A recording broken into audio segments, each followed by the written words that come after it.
ঝালকাঠির রাজাপুরে শিশু শিক্ষার্থীকে যৌন নিপীড়নের অভিযোগে অভিযুক্ত মাদ্রাসার শিক্ষক শাহাদাত হোসেনের গ্রেফতারের দাবিতে মানববন্ধন ও ঝাড়ু মিছিল করেছে স্থানীয় এলাকাবাসী। শুক্রবার সকালে উপজেলার উত্তমপুর গুচ্ছগ্রাম এলাকায় রাজাপুর উত্তমপুর সড়কে এ কর্মসূচি পালন করা হয়। এ সময় বক্তব্য দেন স্থানীয় বাসিন্দা মারিয়া, মিতু, আওয়াল, শামসুন্নেহার, খালেদা, আমির তালুকদার সহ আরো অনেকে। মানববন্ধন শেষে তারা অভিযুক্ত শিক্ষকের প্রতীকী প্রতিরূপে ঝাড়ু মিছিল বের করেন। বক্তারা বলেন, দীর্ঘদিন ধরে শিক্ষক শাহাদাত বিভিন্ন শিশুকে যৌন হয়রানি করছে। গত মঙ্গলবার বিকেলে মাদ্রাসায় কোচিংয়ে পড়তে গেলে শিক্ষক শাহাদাত হোসেন দ্বিতীয় শ্রেণীর এক শিক্ষার্থীকে তার কক্ষে যৌন নিপীড়ন চালায়। এ ঘটনায় শিশুটির মা বাদী হয়ে বুধবার রাজাপুর মামলা করলেও পুলিশ আসামি গ্রেফতার না করে গড়িমসি করছে বলে অভিযোগ করেন। তাই দ্রুত আসামিকে গ্রেফতার করে বিচারের দাবি করেন বক্তারা।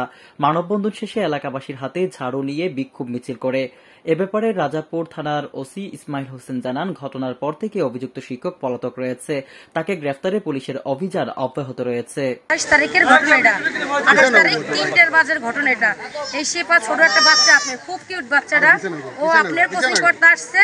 তো কোচিং করছে 5 জন মিলে, 3 জনরে তারা ভাগাই দিচ্ছে, 2 জন রাখছে, একজন ঝাড়ু দিতে রাখছে, আর একজন শিপারে লইয়া ওই শাহাদাত আর কি, ওনার হুজুর বলে কলঙ্ক হবে, উনি শাহাদাত, ওই শাহাদাতে লিয়ে ওনারাকে এই ঢুকছে, লাইব্রেরিতে ঢুকছে। লাইব্রেরিতে ঢুকার পরে আমাদের ওখানে একটা ভাগ্নি আছে, উনি আর কি দেখছে যে পুরো অলঙ্গ শিপা সাত হুজুরের কোলে নিয়ে বসে আছে।